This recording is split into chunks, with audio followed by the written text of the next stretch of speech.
Hello, thank you for joining us today. First, I would like to take a moment to thank the sponsors who made it possible for Western Oregon University to bring Tim Wise to our campus. The University Diversity Committee, Dr. Mark Gerard, Dean of College of Education, Dr. Gary Dukes, VP of Student Affairs, and Dr. Rex Fuller, Western Oregon University President. Please help me thank them.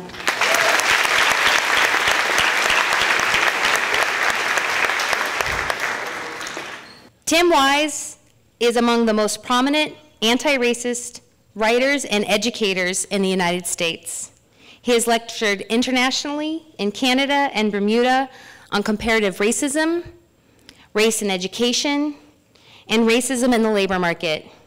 He's the author of 7 books, including his latest, Under the Affluence, Shaming the Poor, Praising the Rich, and Jeopardizing the Future of America. Wise has provided anti-racism training to teachers nationwide and has conducted trainings with physicians and medical industry professionals on how to combat racial inequities in healthcare. He has also trained corporate, government, entertainment, military, and law enforcement officials on methods for dismantling racism in their institutions. Wise has appeared on hundreds of radio and television programs, is a regular contributor to discussions about race on CNN, and has been featured on ABC's 2020. Tim graduated from Tulane University in 1990 and received anti-racism training from the People's Institute for Survival and Beyond in New Orleans. During the question and answer portion following Tim's presentation, if you have questions, we ask that you please use the microphone, which is located right up here in the front. This will ensure that our audience everyone in the audience can hear you. After the presentation and the question and answer portion, Tim Wise will have books available for book signing and sales at the back of the room. Please help me in welcoming Mr. Tim Wise.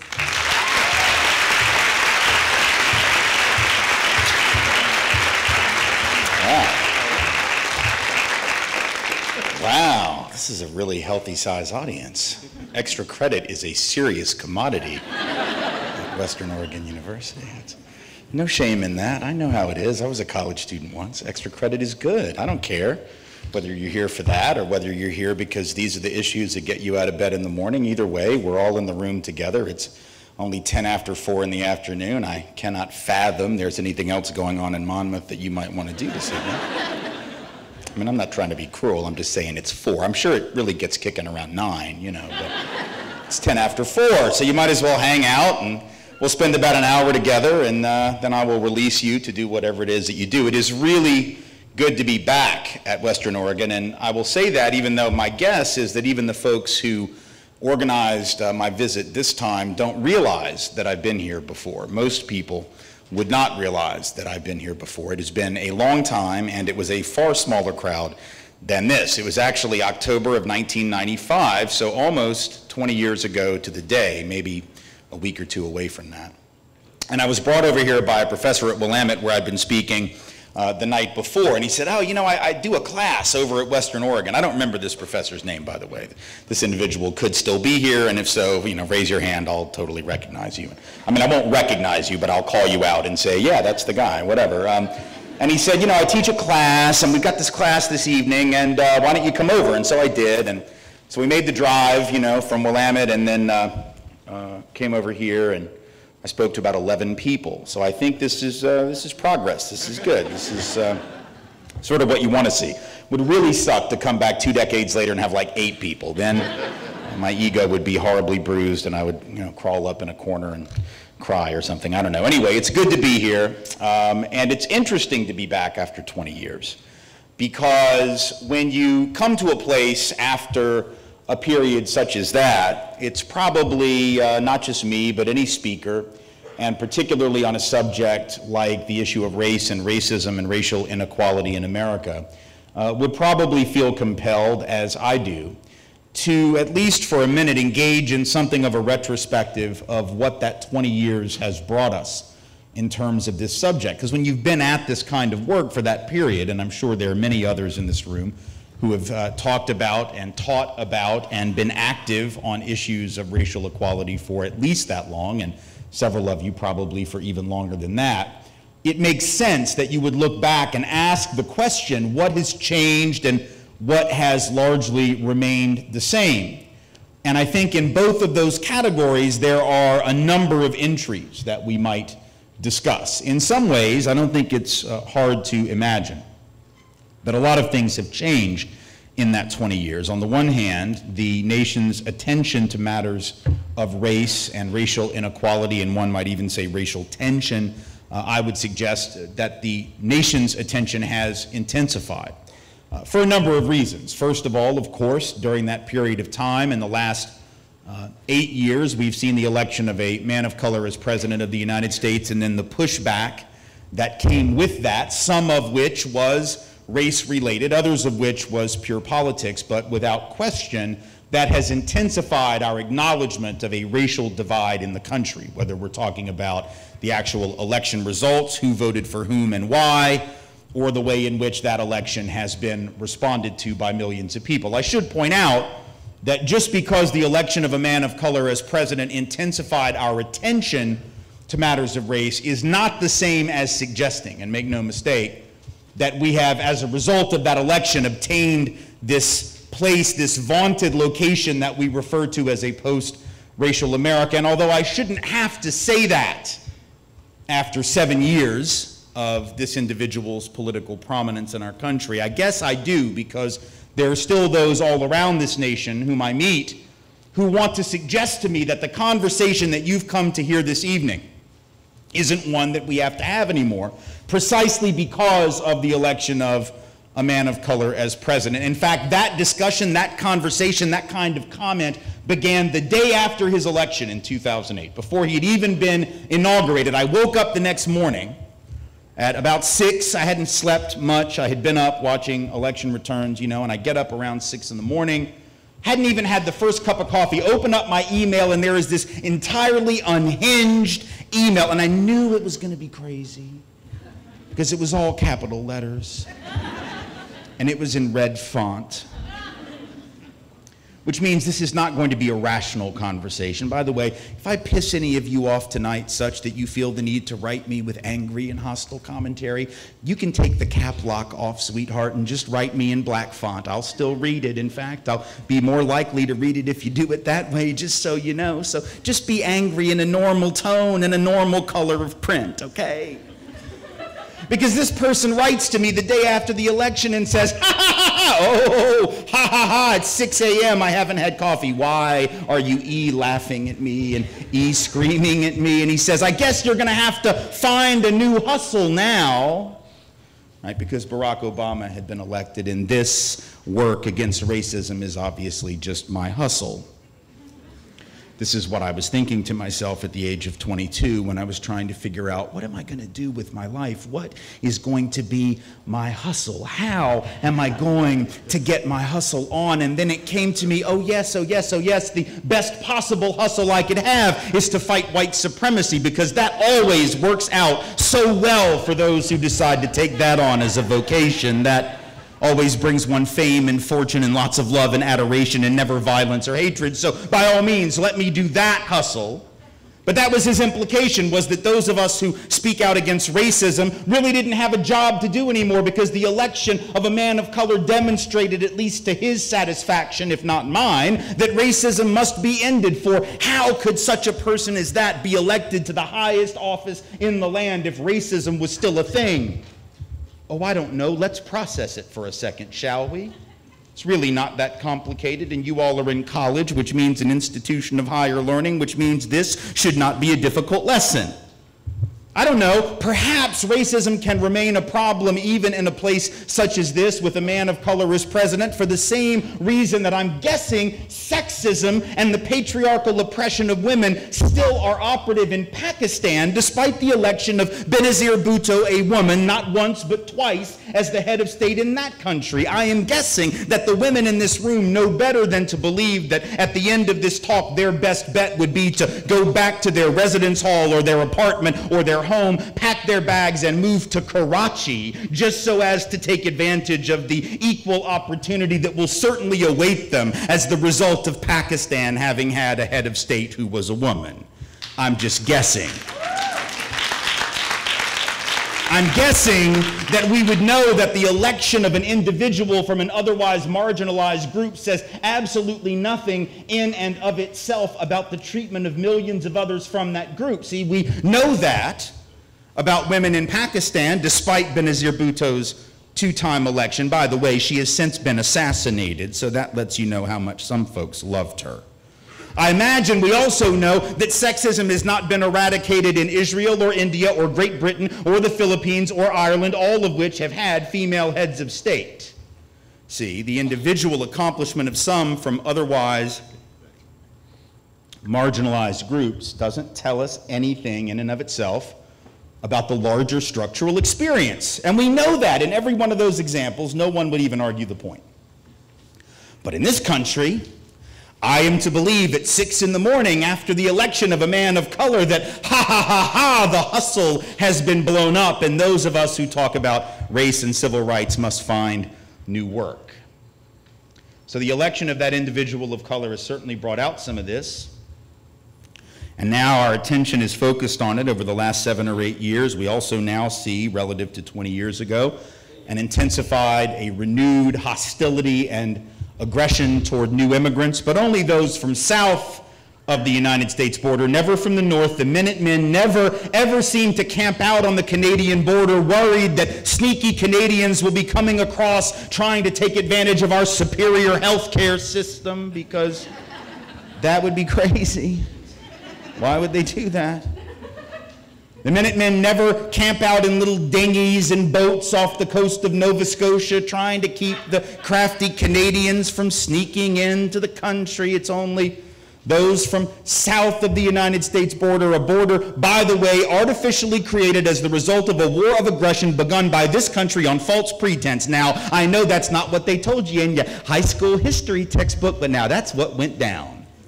So when Mexican folk come back here, let me be clear, they are coming home, just so you know. Oh, and I know we don't want to hear that. I know we don't want to hear that. I know we don't want to hear that. Coming home, my goodness, no, no, no. We won the war. Might makes right. We had better guns. We had more power. We jacked your stuff. Now it is ours. Imagine the morality of that if I were to come to your house, put all your shit on the street, and then you were to say, can I come back in? And I was like, nope, change the lock. And now I'm going to build a wall. A wall like you wouldn't believe. Right, that's what some say. I'm going to build a wall like you wouldn't believe. What the hell is a wall that I would not believe? What is that?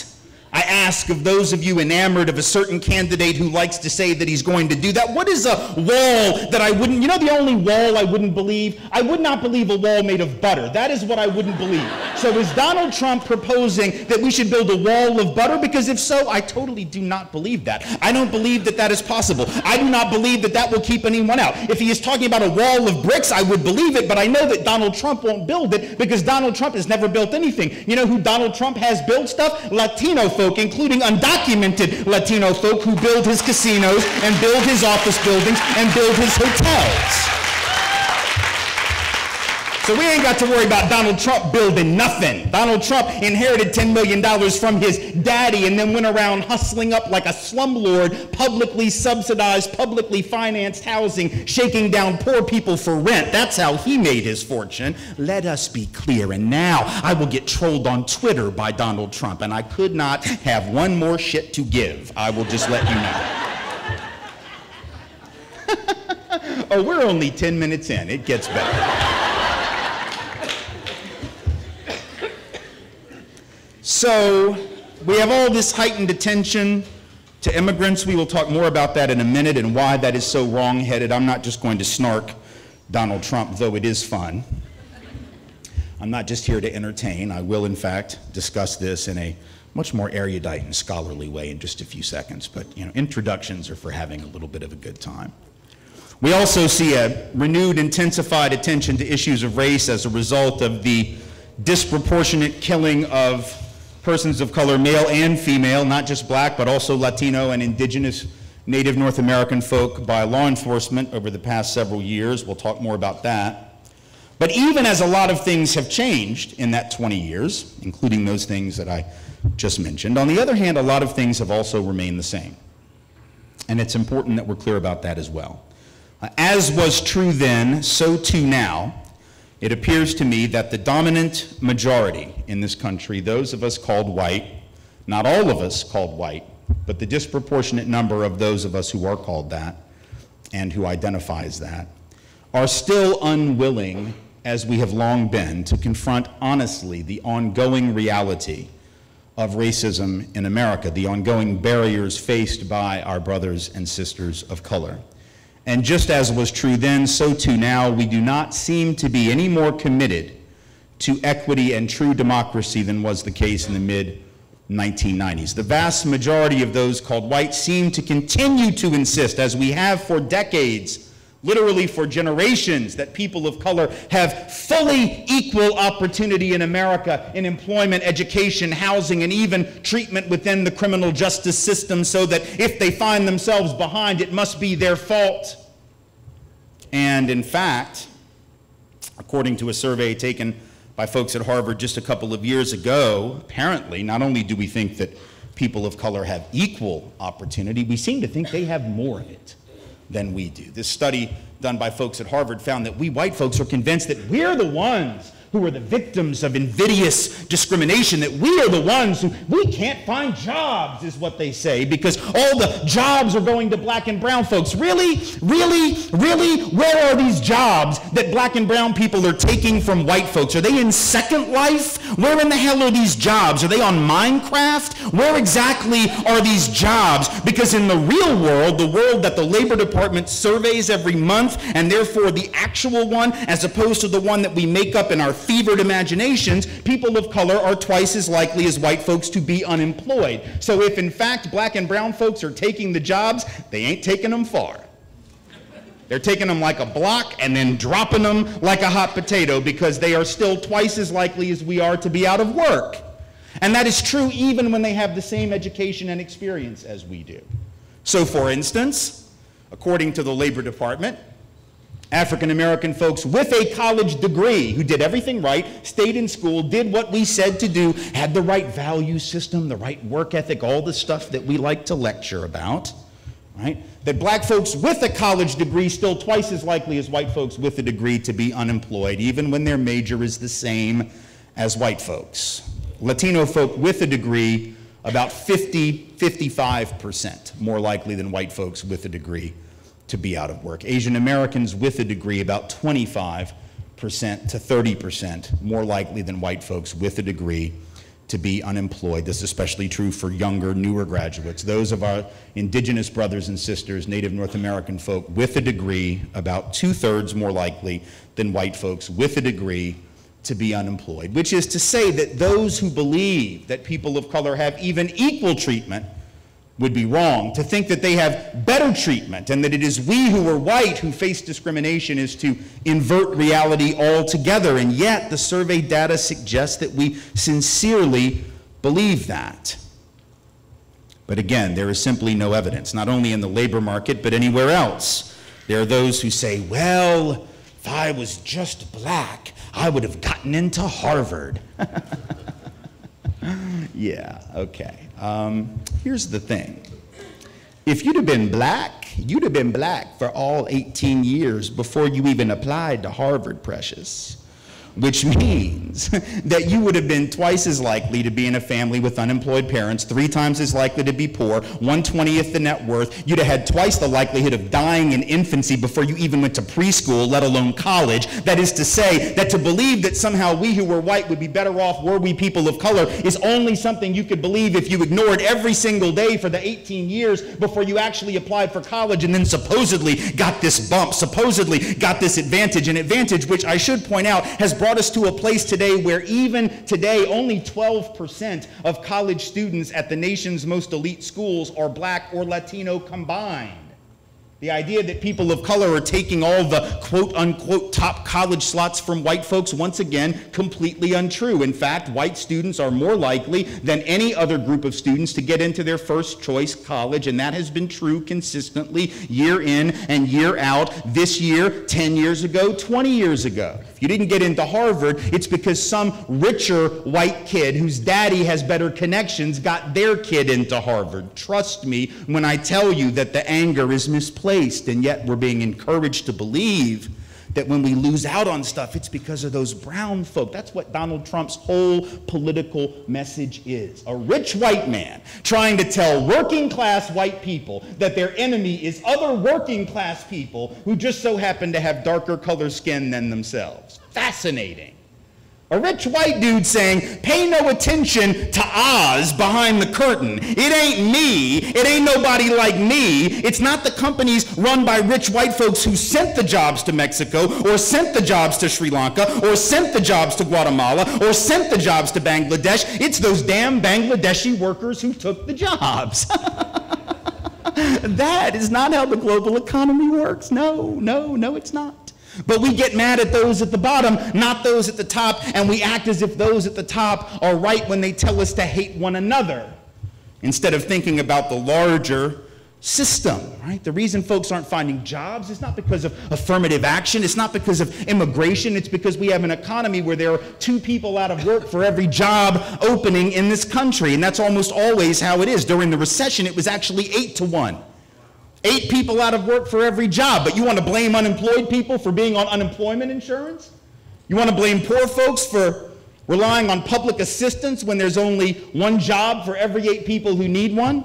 In certain urban communities and rural communities that are white on the back end and black and brown on the front end, right? There might be as many as 10 people out of work, even 14 people out of work in certain communities for every job that pays above the poverty line. That's the problem. It's not brown folk poaching jobs, black folk poaching jobs, poor people taking advantage. It's about an economy that doesn't believe in providing opportunity, and it's about an economy that allows wealthy white dudes on Wall Street to jack $12.5 trillion of other people's money and escape without a jail sentence. That is what the problem is, because if you steal $100 worth of food stamps in this country, I promise you will do 10 years. $100 worth of food stamp fraud, and you will be taken from your family and locked up. And these guys stole $12.5 trillion with a T. That is 20% of the net worth of the United States of America, which it took over 230 years to build up, and they wiped it clean in 18 months.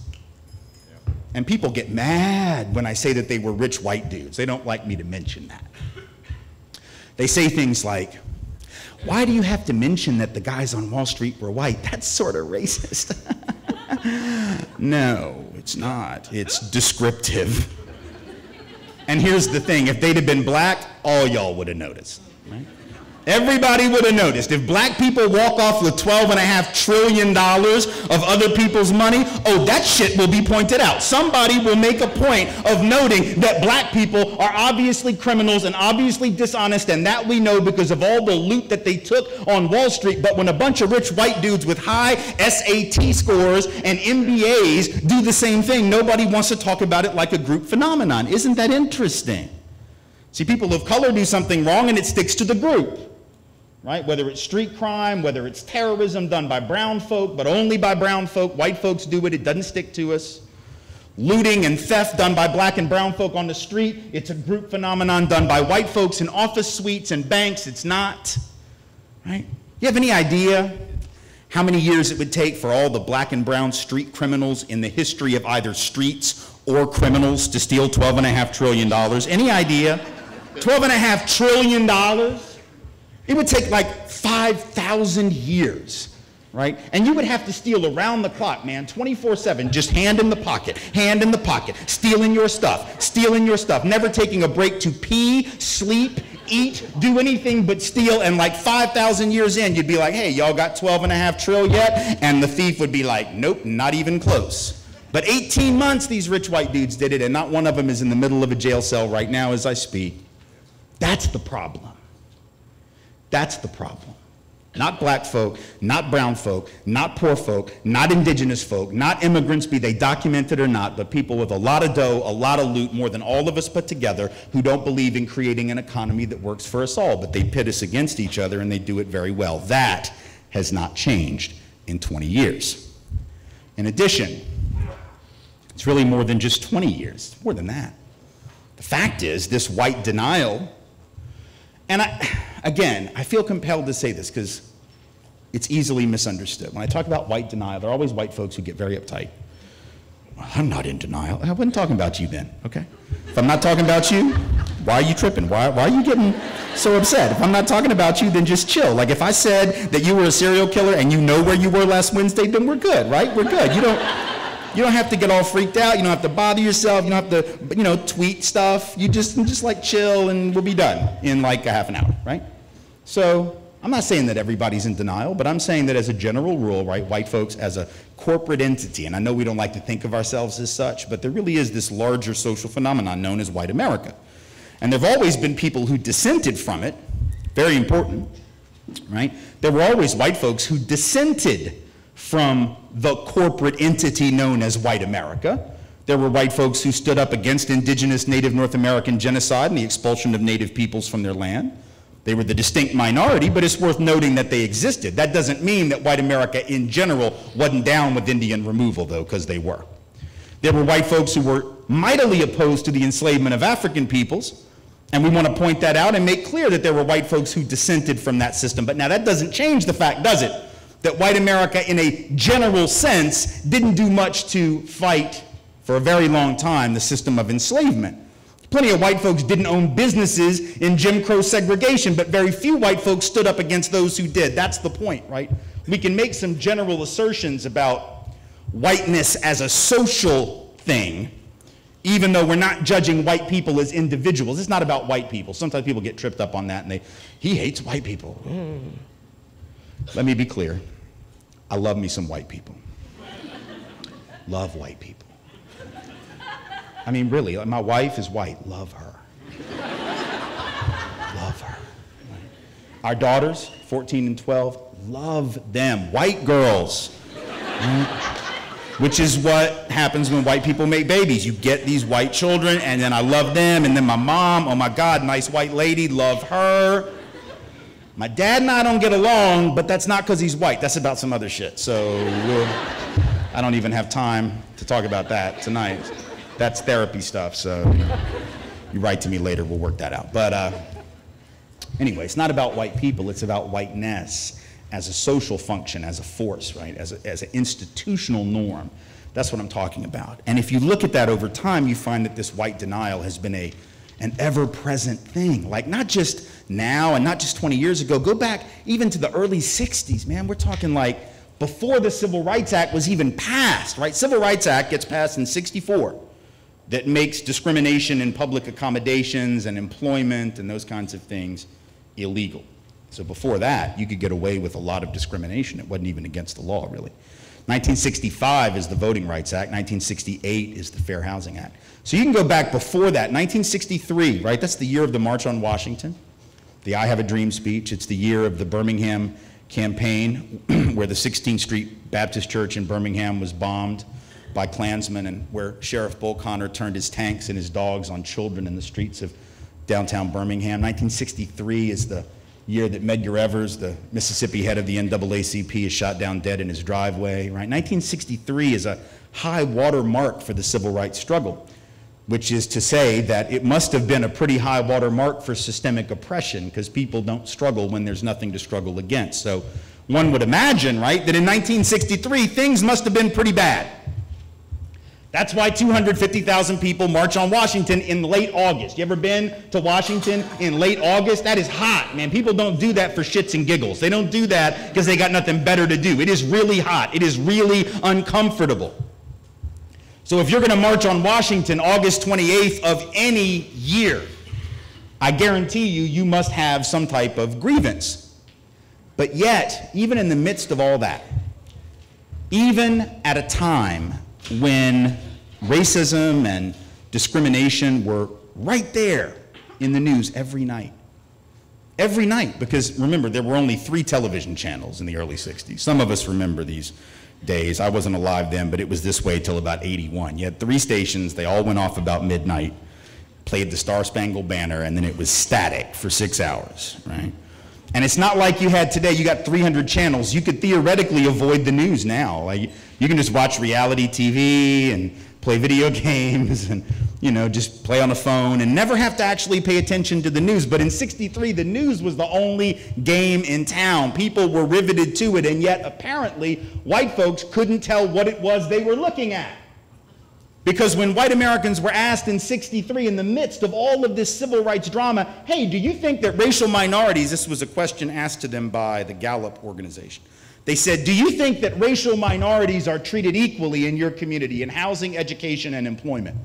And again, it's 1963, y'all. Like, in retrospect, this is a real easy question with a really easy answer that no one in here is going to miss 52 years later, right? I mean, even the Klan would be like, no, it wasn't equal, and we liked it like that. Right? Even the most overt white supremacists would be like, no, it was not equal, thank God, right? Everyone knows it wasn't now.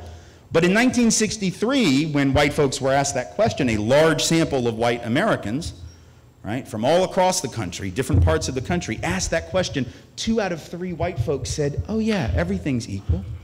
Racial minorities are treated equally. Racism? What? Discrimination? What? We couldn't see it. 1962, Gallup said, in another poll, they asked white Americans, do you think black children have the same chance to get a good education as white children? And again, come on, it's '62, right? In retrospect, we know the answer is of course not. But in 1962, when the question was asked, 87 out of 100 white folks said yes. Almost 9 out of 10 white Americans looking at the same thing that we can now look at in retrospect and see very clearly, totally unable to see it. How is that possible? How is it that basically decent people could be so wrong? Because I do think those white folks were basically decent people. I think most people are good people. I could be wrong.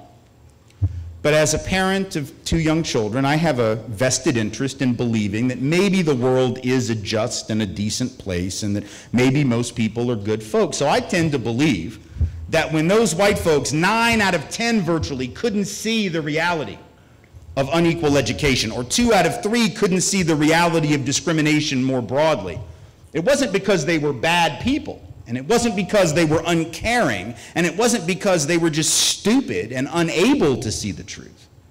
It has to be something else. What's the only other possible explanation? The only one I can think of is this. White Americans didn't know the truth because we didn't have to. And that too has not changed. Not in 20 years, not in 50 years, not in a century. What do I mean by that?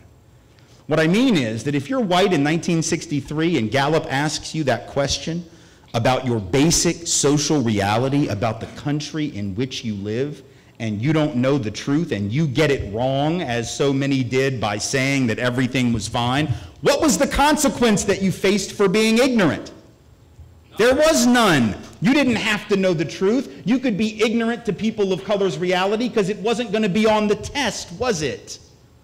And by that, I mean whatever test you had to take to graduate from high school, to get into college, law school, medical school, business school, to get a professional license in any career of your choosing. You didn't have to know the reality of millions of your fellow countrymen and countrywomen, and you could still be considered competent.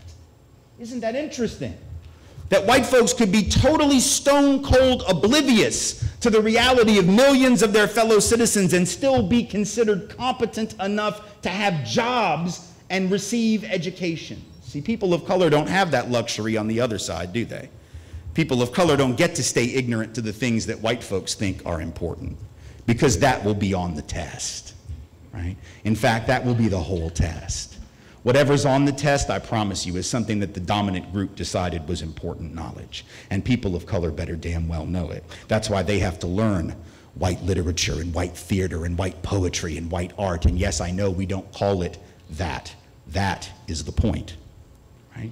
When your stuff is considered the norm, you don't have to racially designate its origin. You don't have to call it white literature. You can just call it literature, and theater, and poetry, and art. For those who are confused, shall we clear it up before February? This is why we don't have White History Month, okay? Because you got May and June and July and August and September and pretty much every other month that hasn't been designated for people of color, that's ours. And we will learn about white folks, and we don't have to call it white history. That's just operative and normative and normalized. That's how privilege functions. It normalizes the dominant group's experience at the expense of everyone else. And here's what's interesting. This obliviousness that white folks are allowed to have around race is something that every one of us has in some category.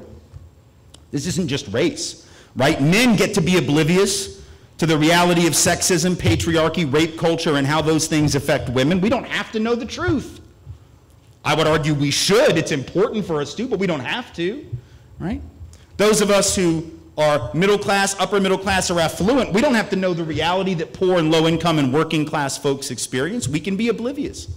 Those of us who are straight or cisgendered, we don't have to know the reality of straight supremacy, heterosexism, homophobia, or transphobia. We don't have to know any of that. And we can still be deemed competent. Those of us who were able-bodied can be ignorant about the reality of those with various disabilities. Those of us who have the ability to hear don't have to think about autism and how it affects those who are not hearing, those in the deaf community. You see, we have an interpreter here right now, and those of us who don't face autism, those of us who have never even heard that word, because we don't have to hear that word.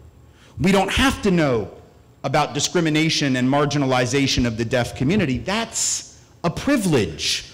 It doesn't make you a bad person that you don't think about it, right? I mean, it doesn't mean that if you're a hearing person that you're a bad person for not thinking about autism, but it does mean you got a leg up, doesn't it? It means that you have an advantage. It means that you have the privilege, the luxury of being stone cold ignorant to someone else's reality. And the danger when you're oblivious is that when you don't have to know something, the odds are you won't understand it. And then when you're trying to build community with the people who do have to understand it, just as a function of daily life, it's really hard to do, isn't it? Right? It's really hard to do. And then unfortunately, those of us who get to be oblivious still act like we know more than the people who don't have that luxury. So like, here's the deal. Like, I'm oblivious to calculus. You know why? Because I didn't take it. You know why? Because they didn't make me. And if they weren't going to make me take calculus, I sure as hell was not going to take calculus. No offense to math folks in the room who love or teach calculus. I'm glad y'all are doing it. Somebody has to. It just wasn't going to be me. That's all I'm saying. So I didn't take it. As a result, I wouldn't know how to do it. So if I were to stand up here and start doing it like on a chalkboard or something, or on a screen, on an overhead projector, y'all would all be like, wait a minute, didn't he just tell us he doesn't know how to do, he didn't even take the class. Exactly. But see, that's how identity works in America, isn't it? Those of us who are white like to tell people of color that we know their reality better than they know their reality, and we didn't take the class. See? Men like to tell women that we know their reality better than they know their reality, and we didn't take the class. Those of us who are straight or cisgendered like to tell folks who are LGBT that we know their truth better than they know their truth, and we did not take the class. Do you see what this is? This is the blue pill from the Matrix, is what this is. You ever seen that film, right? You see there's that scene early on, right, where Lawrence Fishburne's character Morpheus offers Keanu Reeves' character Neo 2 pills, one is blue, one is red, and he says something along the lines of the following. I'm paraphrasing, but this is pretty close. He says, you can take the blue pill if you prefer, and the story ends. And you can remain oblivious just like everybody else. You don't have to know the truth. No one wants to know it. They'd rather die than know it. So if you want to be like them, you don't want to see what's really going on, take the blue pill and we're done. Or he says you can take the red pill and I can take you down the rabbit hole and I can show you how deep it goes and you can have enlightenment and you can see what's really happening in this society. And so Neo takes the red pill and all of a sudden, right, he starts to see all the stuff that was always there, always happening, but which he didn't have to notice. That is almost a perfect metaphor for privilege and identity in this country. Because when you're a member of a dominant group, you get to take the blue pill as a matter of daily routine and not even know you're taking it, right? You get to walk around with a blue pill IV drip and you don't even know it's attached to your arm, right? So white folks are like, doo-ba-doo-ba-doo-ba-doo. Black and brown folks are like, you don't see this racism? And we're like, no, I think I got this IV. I don't know what this is. I don't see anything. Right? Women are like, don't you see this? And dudes are like, no, blue pill. And I know that men and blue pill means like some different shit. Since the Matrix, that's taken on like a whole different meaning. I realize that. You can thank Pfizer for the fact that you get that joke. That's the power of pharmaceutical marketing, so, right? So I realize that, but I'm not talking about that blue pill. I'm talking about the Matrix, right? So you get the, and here's the thing, every one of us in here takes the blue pill on something, guarantee it, right? So it's not just white people, it's not just white men, it's not just straight white men. Everybody in this room has got at least one area, I guarantee, where you are the dominant group.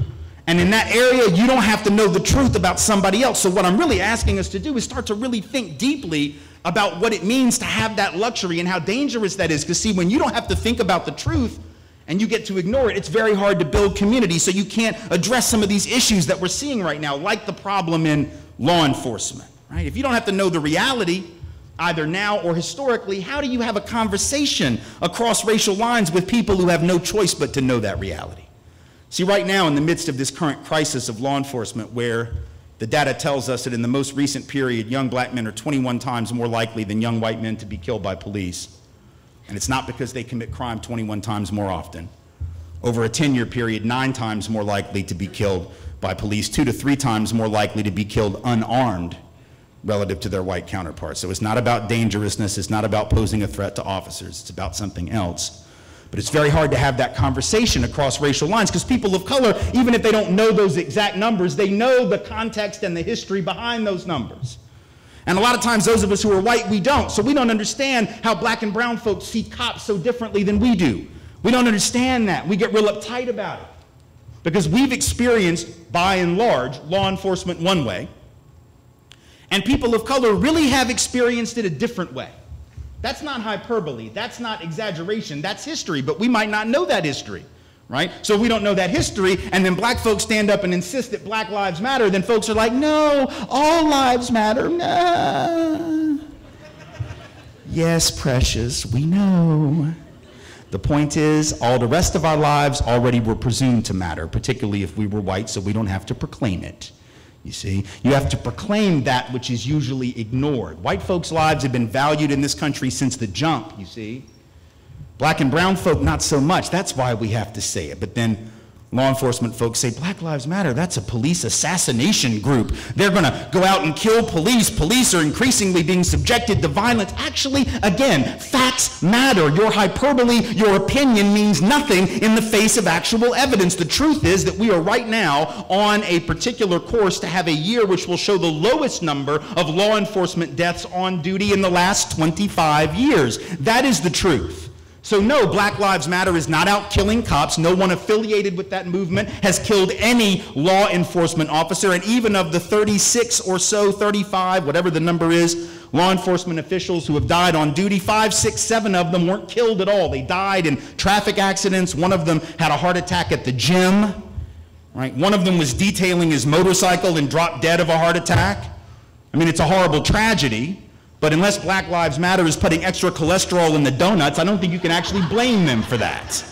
Just saying, like you can't blame that on an activist organization. So let's stop lying, because the number of young black and brown folks killed by law enforcement, unarmed, is at a 40-year high. The number of law enforcement killed by black and brown folks is at a quarter-century low. Those facts do matter, and they explain the differential way in which some people see law enforcement and others do. But white folks don't have to know that history. We don't have to think about that. We act as if police are the nice, friendly people that come get your cat out of the tree and drive you around in a ride-along to show you how exciting it is to be an officer. That's not the black and brown experience. Historically, law enforcement were the folks who caught runaway slaves.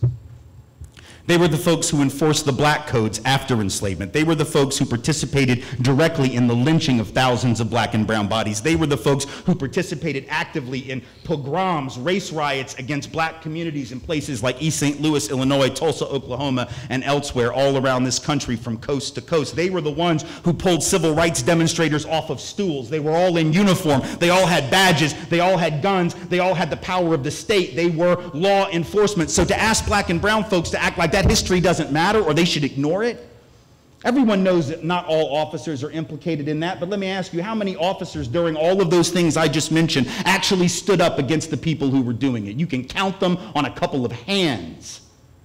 So if you have a culture within law enforcement that doesn't speak up against the brutality of some, then that is to suggest it isn't a handful of bad apples. It is a rotten orchard from which some decent officers emerge. But until they are willing to turn in their brothers and sisters in blue, until they are willing to rat them out and end their careers as professional law enforcement officers, then no one should mouth the words, "Not all police."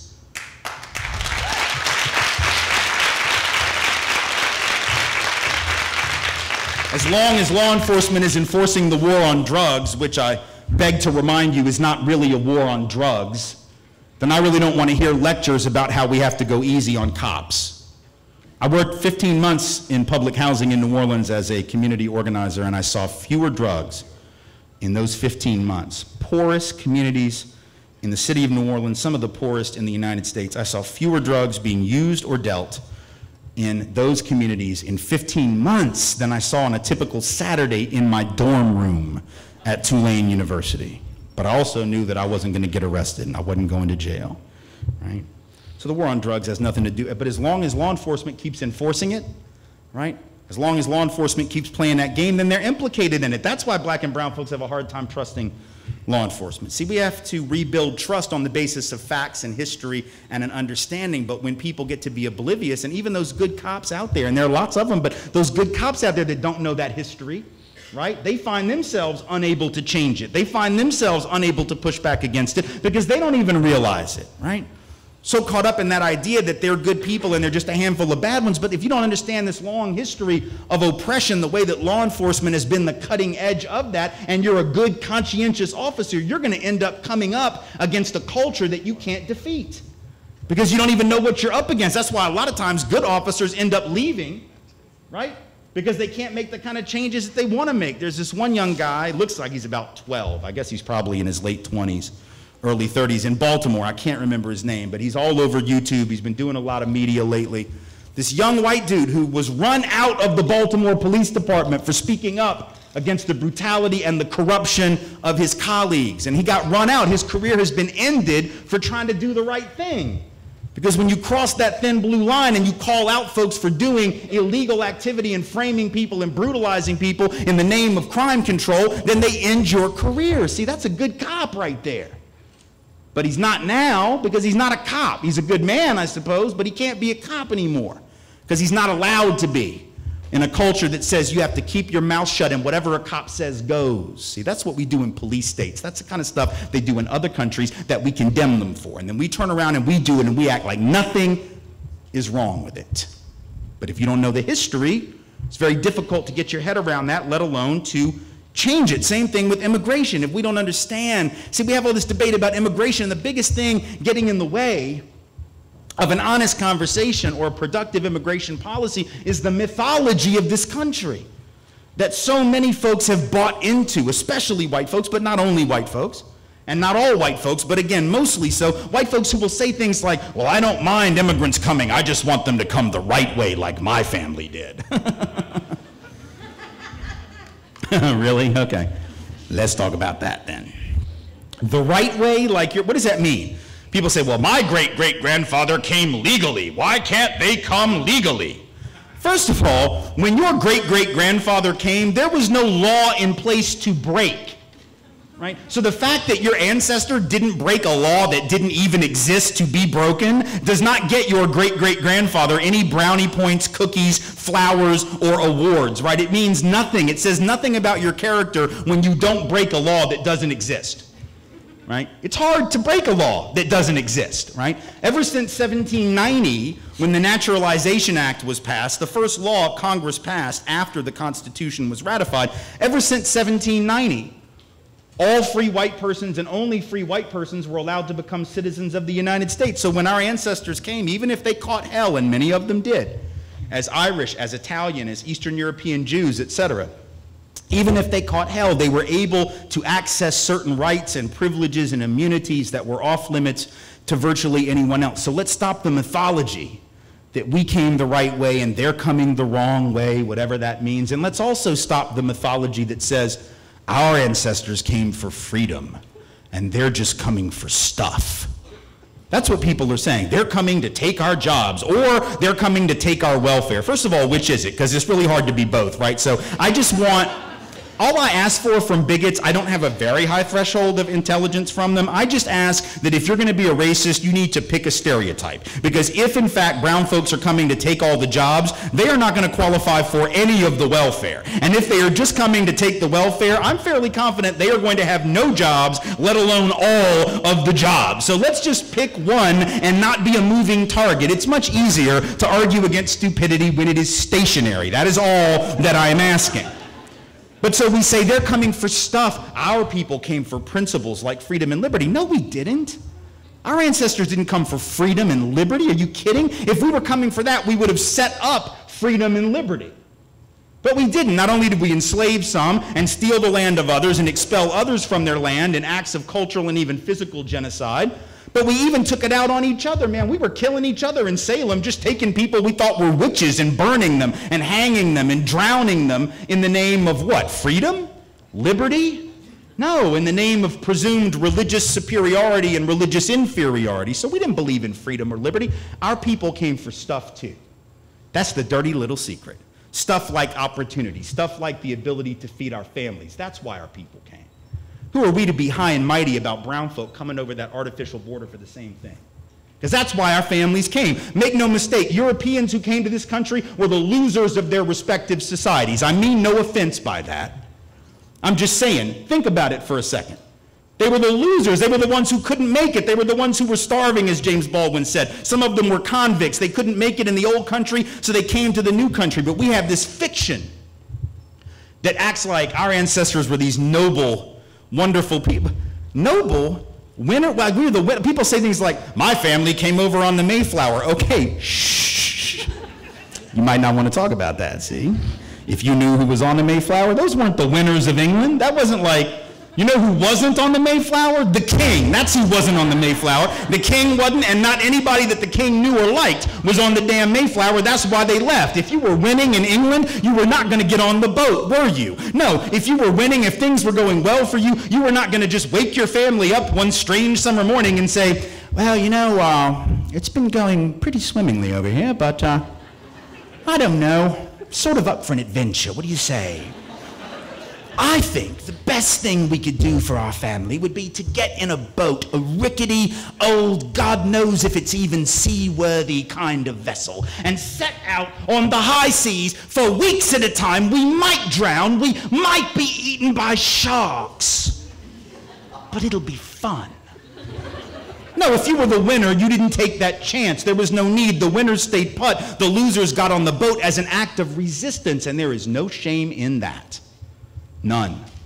No shame in that.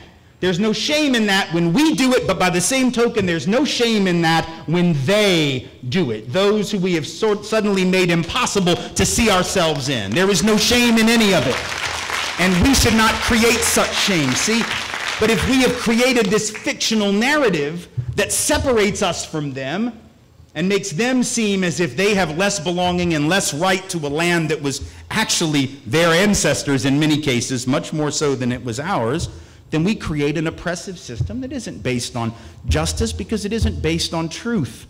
It's based on falsehood, it's based on fiction, and that's never good because when you base your policies on fiction, you don't really deal with the real problems. You can't deal with the problems facing working people in this country if all we talk about is building walls and deporting people and closing the border. Think about that. Just basic economic policy, basic economic theory, right?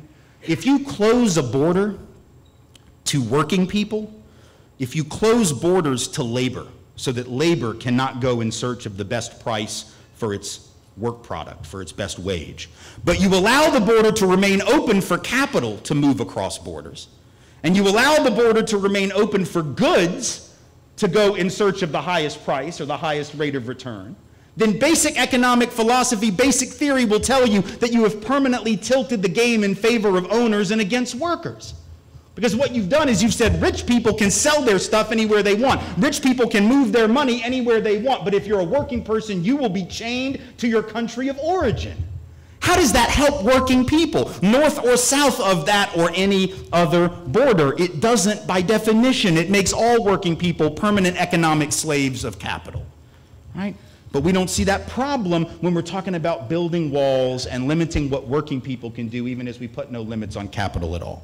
That's the problem. The problem is right now that we have approximately 0.1% of the American population that has the same net worth as the bottom 90% of Americans. 0.1%, that's 330,000 people on this hand, 300 and roughly 20 million people over here who have the same stuff. 90% of the population, the same as 0.1%. We have 30 people in this country, the wealthiest 30 people in the United States, who have the same amount of wealth as the bottom half of the American population. 160, 165 million people over here, 30 people over here.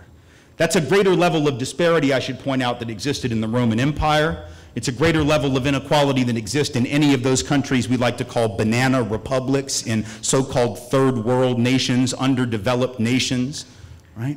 In fact, the 6 heirs to the Walmart fortune, the Walton family, 5 of whom were born into the family, 1 of whom married into it. Those 6 heirs, 4 of them are the principal heirs, the other 2 are not quite as rich, but let's put them together for the sake of argument. 6 Walton heirs have the same amount of wealth, just between the 6 of them, as the bottom 40% of the American public.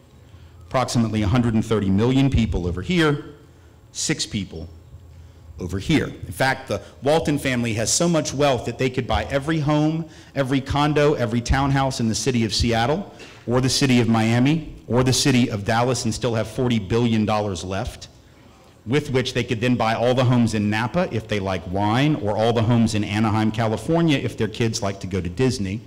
They would still have $5 or $6 billion left.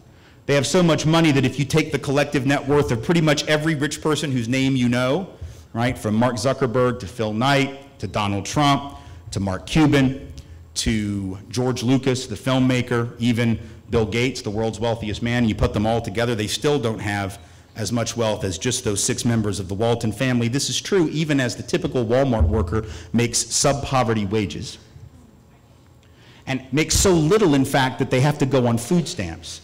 In many cities, in many towns, Walmart workers are the largest single group of SNAP recipients. SNAP is what we now call food stamps. Now I want you to think about that. A company that has so much money that 6 of the people at the top of that economic ladder own the same amount as the poorest 40% of Americans, and they got people who don't make enough to eat, so they have to go on government subsidies, which means you, the taxpayer, are subsidizing the wealthiest corporation possibly on the planet and the largest employer in this country. But who do we bash? Do we bash the Waltons for not paying their workers sufficiently, or do we bash the folks who have to go on food stamps just to stay alive? You know the answer to that.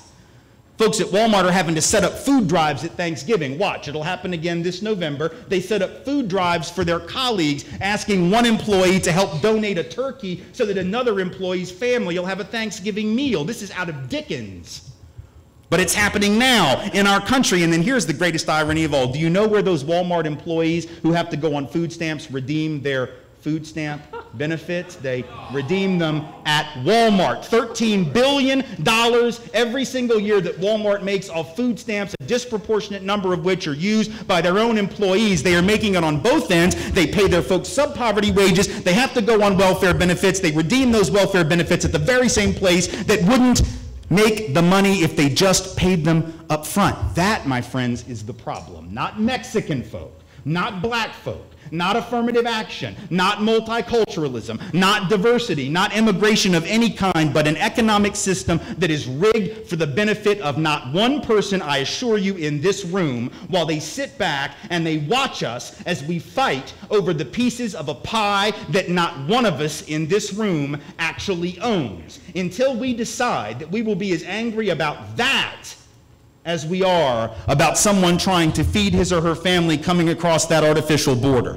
Until we decide to be as angry about that and put that in the crosshairs of our politics as we are at things like affirmative action or the paltry benefits received by those at the bottom of the economic ladder, we as a country, I assure you, will be doomed. Only when we decide that there are real adversaries out there worth tilting at, rather than the windmills we have been tilting at up to now, will we actually have a chance of building real democracy. Thank you all for being here. I appreciate your time and attention. Thank you.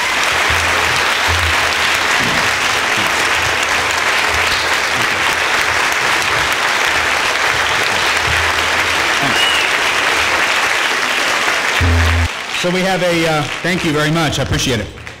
We have a microphone down here. If you can get to the mic, that's the best possible way to do it, just so folks can hear you. If you are physically unable to do so, we can run the mic to you. So I don't want to leave anyone out, but I want to encourage you to come to the mic if you can. Yes, start right here. I remember being as excited when I was in college, as you've made many folks in this room. I was arrested in the free speech movement. I realized later that the police had hurt me, an African American, more than they had other people.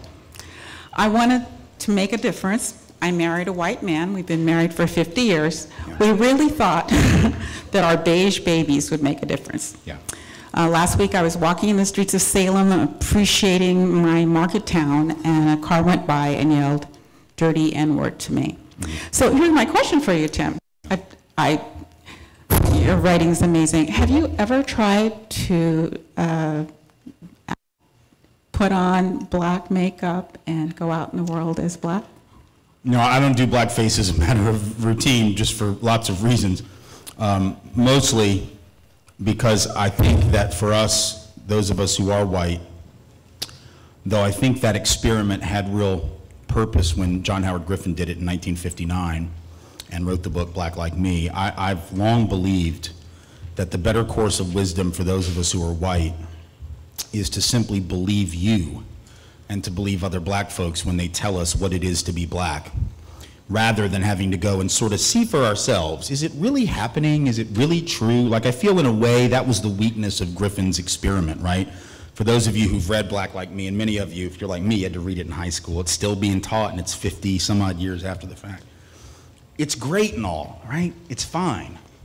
And if you want to do that experiment, I suppose, go do it. But, you know, I learned a long time ago that I should just trust people to tell me about their lives and assume that they haven't lost their mind. Like, to me, that's the flaw in his experiment was, you know, America, white America couldn't hear it from people of color. Maybe we still can't. So as a white person, what I'll do is I'll go and I'll add my voice to the cacophony of people of color, and I'll hold up the work of folks like Black Lives Matter, and I'll hold up the work of writers like James Baldwin, and I'll hold up the work of scholars like Bell Hooks and Kim Crenshaw and others who've done such amazing work on intersections between race and class and sexuality and sex and gender.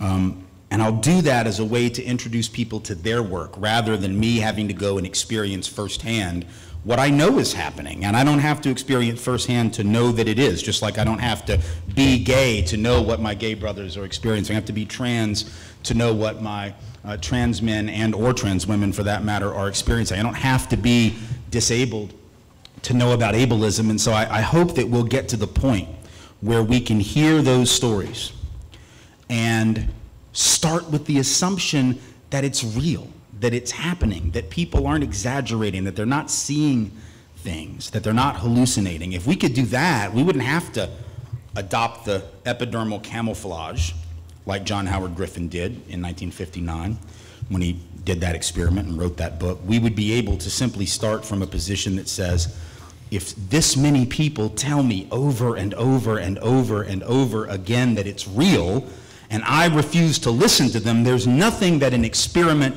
is going to do to save me. I've got to begin by believing and by learning to listen. So I would say that that would be a more helpful thing for white folks to do than to, you know, sort of live vicariously as a black person for a while until it gets really tough, and then we take the makeup off, right? Because that's what Griffin did. He was black for the summer, and then the drugs wore off, and he was white again. Right? And that's the thing, we can always go back. So the better course of wisdom for me is to just believe you when you talk about what happened during the free speech movement and what happened with law enforcement and the experience that you said, you know, you just had in Salem. I mean, that's real.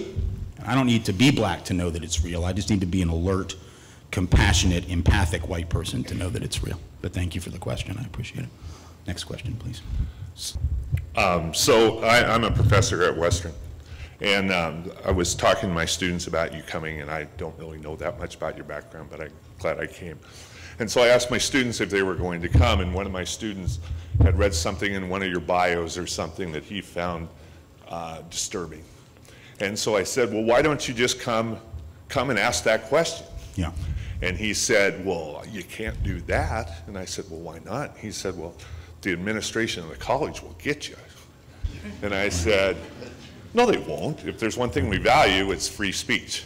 So here's his question, and I don't think the roof's going to fall down, and I don't think you're going to be that embarrassed by it. I'm sure I won't. His question, so his question was, he said, you know, he lives in a gated white community. No, no. No, I'm just telling you. I know, but I don't, so. Okay, and that most of the people in that area are white. Yeah. And so I want to notice that the roof didn't fall down when I asked that, and there's not going to be a problem. And so that's the main reason I'm asking the question. I don't even care about the answer, but okay. Well, but I do. I care about the answer, and I care about the fact that people believe things that they read without doing a little more homework. See, Google is a dangerous-ass thing, isn't it? So a couple of years ago, a white supremacist organization started circulating this idea that I lived in a gated community. I've never lived in a gated community. I'm not going to tell you exactly where I live. I'm not going to tell you exactly. And the reason I'm not is because white supremacists showed up at our door and threatened me and my entire family a few years ago. They came to my very much non-gated community, which they then could see was not gated, but continued to lie and say that it was gated. I do live in Nashville, Tennessee. I think everybody knows that. And I live in the city. I don't live in the suburbs. I live in the city, 5 minutes from downtown. And I live in I'll just say in a zip code. We're going to keep it general because I don't really want to give too much away for obvious security reasons. But I live in a zip code that is about 38% black, which is actually more than the black population of the city of Nashville. I live in a zip code that's probably about 5% Latino, which is probably about the percentage in the greater Nashville area. And so it's a multicultural, multiracial community. But what I find interesting about the question, right, is the premise. The premise is still very interesting, right? Now, I do think it's a problem to live in a gated community, actually. I think that's a real problem. I think that premise would be valid. If that were true, that would be really disturbing, I think. Because I don't think we should lock ourselves behind gates. But to suggest, let's say, that a white person who does live in a mostly white space is ipso facto, therefore invalid, I just want you to think about what this means, right? And what the logic suggests. It suggests that a white person who speaks out against racism should, almost by definition, go live in a virtually all black or brown neighborhood. And I want you to think about the implications of doing that, because we actually see all around the country what happens when large numbers of well-meaning white people move back into mostly black and brown neighborhoods. It's called gentrification, and what ends up happening is it actually drives people of color out of their own neighborhoods by jacking up the rents, by jacking up the property taxes, so that the people who've been living there can't even live there anymore. How would that be an anti-racist move? Like, if I were to do that in the name of making myself feel better or pleasing someone who thinks I should do it, then if enough people did that, pretty soon what would happen is that the folks who'd been there the whole time would find themselves pushed out. That's happened in Nashville, in many of the communities in question like that. It's happened in Portland. God knows it's happening in North Portland tonight, right? And every night. So it's a real complicated thing. I think the issue is not that white folks shouldn't live in black or brown communities, but we have to be real intentional, and it shouldn't be that we do that just so that we feel more, I don't know, connected to something. And if we do live in communities that are almost all white, or 80% white, or 20% white, we do the work either way. You do the work no matter where you live. And in fact, I think it would actually be valuable for some white folks to live in virtually all white communities and subvert the paradigm in those communities. Actually, I don't want to be the one to do it, but I hope some people do it. Because even though I want to live in an urban area that is more diverse, I understand that if you're someone who lives in a place that's not as diverse as maybe Nashville is, or New Orleans, where I used to live, where I did live in communities that were up to 70% black in some cases. If you happen to live in a rural or a small town area, maybe that's where you're from, maybe that's where your folks live, maybe you're going to go back and live in their home, and there's nothing wrong with any of that. But regardless of the makeup of that community, right, try to raise these issues with your neighbors, with the folks on the school board, with your colleagues, with the folks you go to church with, or whatever it is. So as it turns out, you know, his assumptions about where I live are incorrect, but even had they been correct, there are still these deeper issues about what it means to be an ally, and to, you know, end of the day, to suggest that white folks can't be anti-racist and live mostly around white folks, or that somehow that makes them hypocrites, would mean that anyone who cares about poverty has to go live in a poor community, you know, that any man who cares about sexism has to just go live around women. I don't even know how you do that entirely, but I'm sure there's a colony somewhere we could go live. I don't know, like, how you do that, you know. I mean, it just, to me, that's a very tendentious interpretation of allyship, you know, and a very simplistic one. So I think in this case, it's unfortunate that the internet is filled with partial truths, inaccuracies, bad data, and people who are more than willing to use that in a particularly sort of discrediting way without really looking into the deeper issues. And that's I think what was going on here. But you're right, the sky didn't fall. It's a perfectly valid question. It just so happens there's an even more valid answer, and there you have it. So, next question. I appreciate your encouragement that we get angry about this issue, and I feel lucky that I surround myself with people who talk about this regularly and think about it and try to educate ourselves more about it and understand other people. But what do you suggest we do with the anger? I think that the first order of business is to take a deep breath when we find ourselves enraged by something, whether that's in the news or something we read in a class, because a lot of times, right, that's our first exposure to some of this stuff, might be in a college classroom. Most of us didn't have a lot of this in high school, and, you know, unless you had some really great teachers who brought this stuff to your attention, you might never have had any kind of class that looked at systems of inequality. And naturally, if you've never been exposed to that, and then you are, it's pretty overwhelming. And if you're a good, compassionate person, like I think most of us are, that can be really infuriating. And then the natural thing for a person with some type of privilege to do when they find out about a horrible injustice is, our first reaction is, we've got to fix that. My God, we've got to get busy on that right now. What do we do? And I've been there, we've all been there, and it is a lovely impulse. It is a wonderful impulse. It is a compassionate impulse, but we have to take a breath. And the reason we have to is because, first of all, it's a matter of humility, right? People of color have been angry about this for centuries, right? And not just angry, but they've been active fighting it for centuries, and it's still there. So let's just be honest and humble enough to say that if people of color have been pissed off for a long time and have been fighting these systems for a long time and haven't been able to break them yet, the odds of us, nice white folks, coming along and being like, oh, I got this, very unlikely. I'm 47 years old, been white a long time, reasonably intelligent.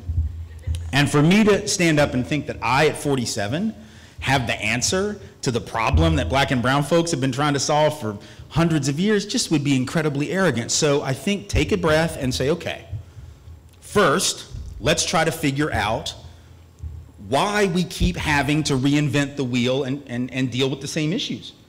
Why is it that smart people, compassionate people can't seem to flip this system after hundreds of years? Because we're smart folks. And I think most people who talk about this have good intentions and they want to do right by each other. And we keep, I guess, failing or only partially winning. So we got to be clear on why that is. And I think a lot of times we're not. A lot of times we keep coming back to that question of, oh, we got the racist over here and the non-racist over here. And so if we can just stop these bad people, then we'll win. Well, that's not, it isn't about good people and bad people. It's about systems that suck people in and trap us. And so number one, continue to educate yourself about how systems like this operate. Read more, and don't just listen to the words that I offer. Go out and read the sources of wisdom. Black and brown folks, scholars and activists and educators of color, learn about the history so that when you're seeing these things in the news, you can begin to put pieces together that form a cohesive narrative. The second thing we can do is begin to interrogate our own role in this. I think sometimes we're so focused on the activist work, right? We're so focused on if we can just get out there and have a march or have a demonstration or get 100,000 people in the street, everything will be fine. But the reality is that's not really how political movements are sustained. Political movements are not sustained just because we all get out in the street with a bullhorn and some signs and we sing songs and that's all we do.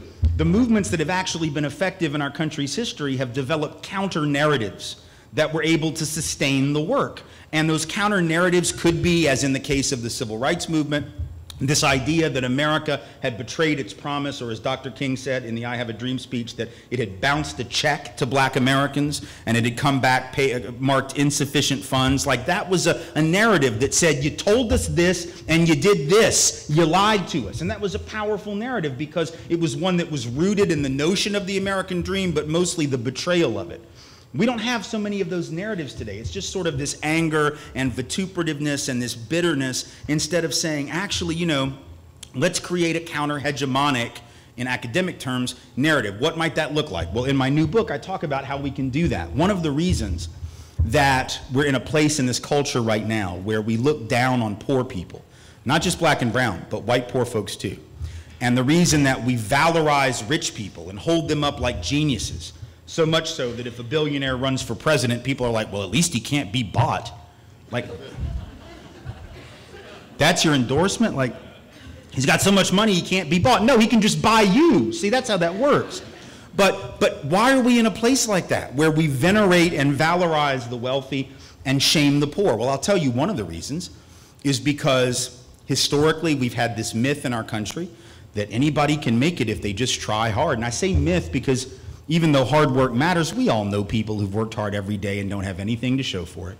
And a lot of us know people who were born on third base and still think they hit a triple, and they've never had to work really hard in their entire lives. So we know it's more complicated. We know that systems keep us from rising many times, even regardless of our work. If you've got two jobs, two people out of work for every job, it obviously isn't about your work ethic, it's about a system. But A, we don't believe that. We believe that it's just about us. And so what happens is we look down on the people at the bottom, and if they're disproportionately of color, we end up saying what? That they don't work as hard, their values are weak, their culture is bad. We look at women who don't have as many positions of power and we say, well, they just don't work as hard, they don't want it as bad. We look at poor folks and we say, if they would just be more like rich people, everything would be fine. So that's the first problem, is we have to really push back against that narrative that we just get what we deserve. That's never been true in American history. It wasn't true during segregation, but we still said it even then, didn't we? I mean, that myth of rugged individualism, that was the American myth even when segregation was in place. That was in place even when enslavement was in place. So clearly we never meant it, but we said it, and it traps us because it makes it really easy to look down on people, doesn't it? It makes it really easy to vote for politicians who bash the folks down there. And the second thing we have to do to craft that narrative is we have to actually tell our own stories. This is something we all can do. You don't have to be an activist, right? You don't have to be an organizer who goes around and does really difficult community work. If you want to, please do. We need people, right, to do that. But every one of us can take control of our story and make sure that we tell it honestly. And when I say our story, I mean the story about how you ended up where you are. Because every single one of us has got a story that involves unearned opportunities that came our way. Every one of us, not just white people. Not just men, not just rich people. Every one of us, if you're in college, it's because somebody inspired you to do that. You weren't raised on an island alone, without social input, without encouragement. You had mentors, you had relatives, you had connections, you got lucky sometimes. We've all had that too. Some of us, our luck has been about racial advantage or gender advantage or class inheritance, but sometimes it's just people that come into your life and steer you in a certain way. Think about how much different our political discussion would be if we could all just admit that. Rather than getting wrapped up in, I came from nothing. I was a poor white child in Appalachia. Every poor white person who doesn't want to talk about white privilege apparently is from Appalachia all of a sudden. Every white person in America is from Appalachia when we start talking about whiteness. Well, I grew up in the hills and hollers of West Virginia. Well, first of all, you probably didn't. But even if you did, here's the dirty little secret. Why do you think white folks in Appalachia are so poor and so invisibly poor? So that we don't even think about them. You know why? Because we've racialized poverty in this country, and we've racialized the idea of need so that we don't even see white poor people because we're so busy bashing black and brown poor people that the white folks become invisible. But that's not black and brown people's fault. That's the fault of wealthier white folks who don't want us to see any of those poor people. So if we could just get clear on our narrative and acknowledge how much unearned stuff has come our way, then it would be much harder, wouldn't it, if we share those stories and we're honest and upfront and we create those narratives and we share them with people. It'd be very, very difficult to look down on people who need help when you just acknowledge how much help you've gotten. See, part of this is just stuff we can do every day to really get clear, interrogate our position in the world.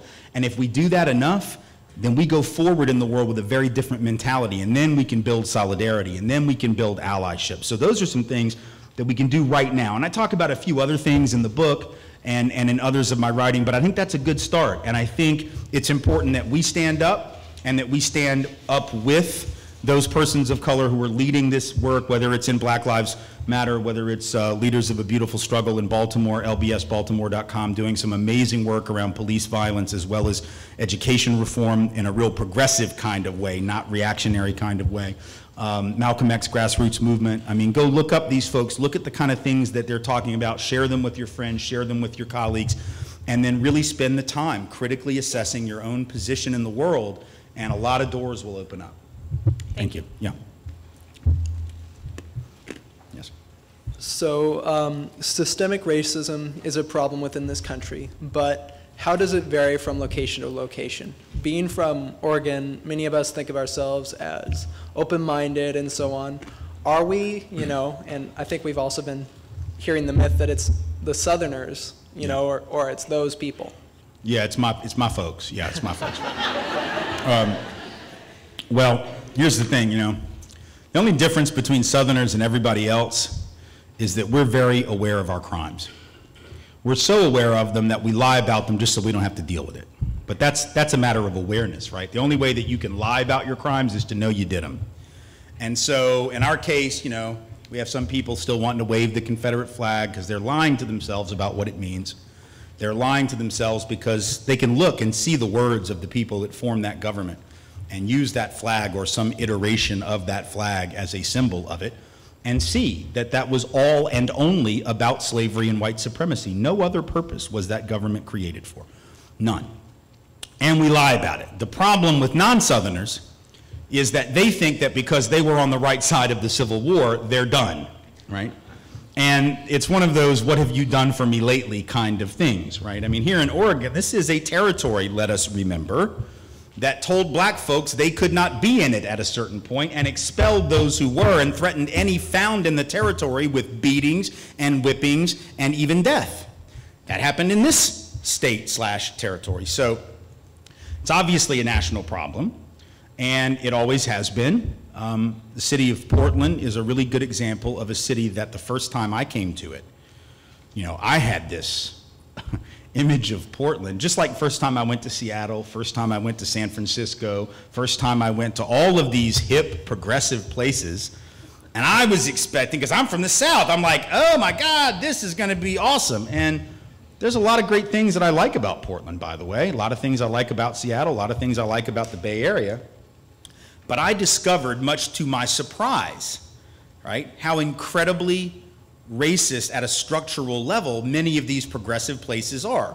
So first time, maybe second time I came to Portland, I was at Lewis and Clark, and a young black man that picked me up who was a student there got me at the airport. We're driving back to the hotel, and he was a junior, and he's telling me his story, and his story involves over the 2 years that he'd had a car. Freshman year he didn't have one, sophomore year, now junior year he did, that he had been stopped by police 58 times in 2 years. And I said, how many times did you get a ticket? And he said, 0. Now I want you to think about that. What are the odds of being stopped 58 times if you'd actually done something illegal and never getting a ticket? Probably not very likely. The first or second time I came out to Oregon State was back in 2000, and some of you will remember this. So back in 2000, there was a young man who was a running back on OSU's football team, whose name I've now forgotten, but he was a preseason Heisman favorite. He was on the cover of Sports Illustrated. He was a brilliant athlete. Turned out OSU did not have a great year that year, and he had a bad year, a rough year as well, and so he ended up not figuring in the Heisman stuff at the end. But this was 2000, 2001, as I recall. And I went to OSU. I spent like a week in Corvallis talking to law enforcement, talking to the athletic department, talking to this young man, and he would come to the stuff where I was speaking, and he would get up and talk about his experience. Now keep in mind, this kid was like the most visible, best known athlete on the campus, probably in the whole state at the time. And he's talking about how he had been stopped over Easter break, I guess. I want to say he was from California originally, but I can't recall. Whatever it was, he couldn't go home for Easter break or something, and so he stayed in Corvallis when a lot of other folks were off campus. And he was driving around, and just in the week of Easter break or whatever it was, he got stopped like 7 times, and a couple of times by the same cop who never seemed to recognize him. He's been on Sports Illustrated. They kept acting like he didn't belong in Corvallis. Finally, he got to the point where he took his license, his registration, his proof of insurance, put it in a Ziploc bag, put it in his glove compartment, and every time he'd get stopped, he would just open it up, flip it on top of the hood, and sit. And finally, at the end of the week or 10 days or whatever the break was, he just sold his car and said, I'm just going to walk. Right? This is a young man known to everybody in the community, still perceived as not belonging. So let's just be clear. Racial bias may not look the same in every region. It might seem more subtle over here and more obvious over here.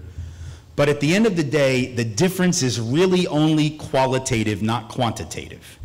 I would say that sometimes the qualitative differences are not, and the qualitative differences are not necessarily worse in the usual suspect places. Sometimes they're worse in the ones you don't expect. Madison, Wisconsin is Dane County. People in Madison who are white think it's a very progressive place. People in Madison who are not white will tell you that it is often exactly the opposite. And in fact, Dane County, where Madison is located, has the biggest racial disparity in law enforcement regarding drug arrests and prosecutions of any county in all of Wisconsin. So, you know, what does that tell you? It tells you that even though Madison and other places like that, and San Francisco and Portland and Seattle, which have similar realities regarding prosecution differences and suspension rate differences in schools, might be sort of liberal and anti-racist in their affect, in their outward sort of commentary, and they might be politically more progressive, but at the institutional level, there's virtually no difference, and sometimes when there is one, it's not in the favor of those places, and I think it's important to remember that. Yeah, thank you. One more. Hi. I have 2 questions. I'll accept as much answer as you have time for. What information do you trust? I don't necessarily trust the media. I definitely don't trust the internet. How do you find the truth? Well, Do you want me to ask the second one? It's a great question. I think the real task of anyone who wants to know the truth is you have to really open yourself up to multiple sources of information, even the ones that, you know, at first blush you find really difficult to stomach or difficult to believe. I mean, I remember, you know, back in '96, I guess, I was getting ready to debate Dinesh D'Souza, whose name won't mean much to some of you, to some it might. He's, for the last, you know, 24, 25 years, been one of the leading sort of conservative commentators, originally around issues of race. He does other stuff now, and, you know, also went to jail for a minute for voter fraud, or actually, I guess he went to a halfway house. I don't know if he was really in prison or not, I can't recall. But anyway, so good times. Dinesh and I were going to be debating back in '96. And he, you know, wrote all these right-wing books that I just, you know, found to be exhaustingly bad and wrong-headed and factually inaccurate. But I knew I needed to read it. If I was going to debate him, you know, I needed to know not only that he was wrong in my own head, but why he was wrong. And I needed to read his stuff, and then I needed to go and do some research and find out why it was wrong. So a lot of this is about critical thinking. And let me say, you should do that with all the things I said today. You know, I can footnote everything that I said today factually, and I've got 600 footnotes approximately, I guess, in the new book that I'm totally going to sell you when we're done here in just a minute. That was my subliminal marketing, so you like that. And I think all those footnotes are solid, and I think the data is very solid, but I invite you, as you should, to look into it, to look up that information and to cross-reference it with other information.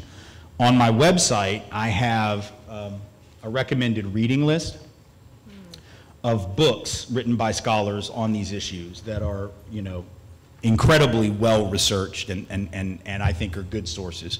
So if you go to timwise.org, which is my website, over on the right-hand side, when you scroll down underneath the pictures of the books that I've written that are there, there's a recommended reading list, and it's subdivided by category. So there's a bunch of books on race and criminal justice, race in the labor market, race in history, race in education, so you can look at those.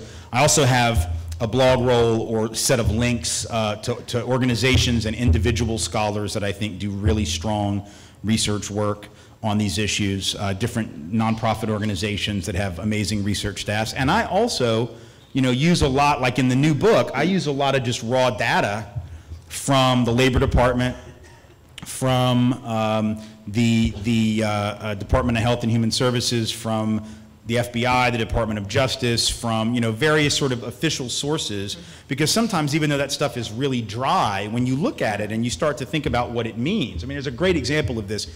You've probably heard at some point, right, that when it comes to something like unemployment or poverty, right, that that white folks are, you know, almost twice as likely to be unemployed, almost 3 times, I'm sorry, black folks are almost twice as likely to be unemployed and almost 3 times as likely as whites to be poor. But it's actually a little more than twice as likely to be unemployed and a little more than 3 times as likely to be poor, but the official data obscures it, and it's important to know how to read official data. So if you look at the data, for instance, in the Labor Department or the Census Bureau, you will find that it doesn't look like the disparities are as bad as what I'm claiming here.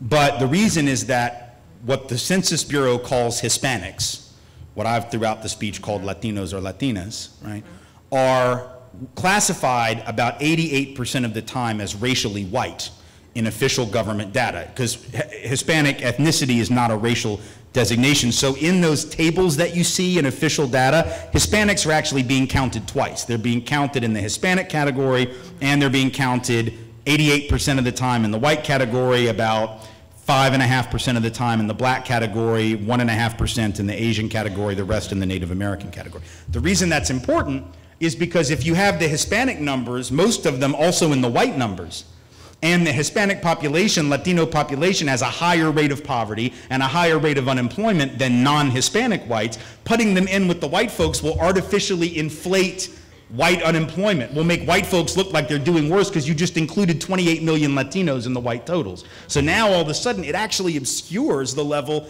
of disparity. So we got to look at those tables, but we also have to look at them with a very critical eye, because sometimes they conceal as much as they reveal. So I would say, you know, you start with that recommended reading list, start with those footnotes in my books or on my website. A lot of my articles, certainly the blog posts and essays that I've written the last 4 or 5 years, almost always have you know, embedded links that are highlighted that you can follow for the source material on criminal justice issues or unemployment issues or, you know, any of this stuff. And so I invite you to do that, and never trust anything definitely just because it's on the internet. The internet's a great thing. It's a great thing in a lot of ways, and social media too can be a very powerful tool and a very useful tool. The only downside is it means, I mean, the good thing is it means everybody can have a voice.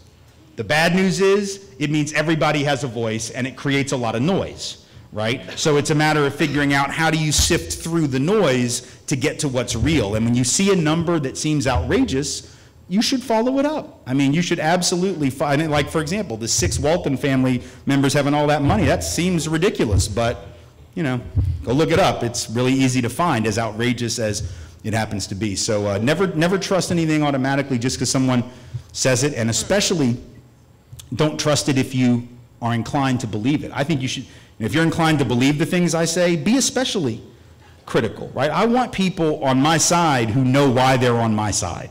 Just like I wanted to know why I was on that side, and it became very important to me to make sure the argument was strong and solid. We don't need people who just sort of agree with stuff because they like the way it sounds. We need people who are willing to go out there and look it up for themselves, and then have the courage of their convictions when they go forward with a certain politic in mind, right? Thank you all so much.